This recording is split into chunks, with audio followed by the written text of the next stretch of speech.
Gudivada railway స్టేషన్లో ప్రయాణికుడు హల్చల్ చేశాడు. ధర్మవరం నర్సాపురం రైల్లో టికెట్ లేకుండా ఎక్కిన ఓ వ్యక్తి టీసీని చూడగానే రైలు పైకప్పు ఎక్కాడు. దీంతో అరగంట పాటు స్టేషన్లో రైళ్ల రాకపోకలు నిలిచిపోయాయి. అతి కష్టం మీద రైల్వే పోలీసులు అతన్ని అదుపులోకి తీసుకున్నారు. విచారణలో మతిస్థిమితం లేని వ్యక్తిగా గుర్తించారు.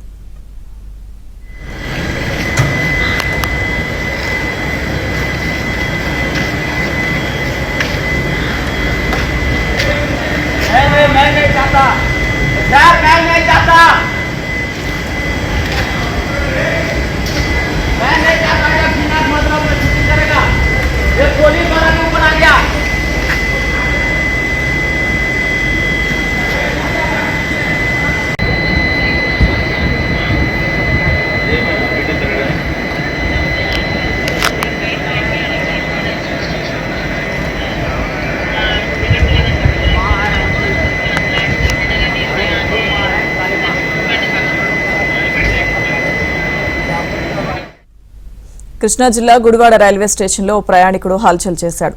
ధర్మవరం నర్సాపురం రైల్లో టికెట్ లేకుండా ఎక్కిన ఓ వ్యక్తి టీసీని చూడగానే రైలు పైకప్పు ఎక్కాడు. దీంతో అరగంట పాటు స్టేషన్లో రైళ్ల రాకపోకలు నిలిచిపోయాయి. అతి కష్టం మీద రైల్వే పోలీసులు అతన్ని అదుపులోకి తీసుకున్నారు. విచారణలో మతిస్థిమితం లేని వ్యక్తిగా గుర్తించారు.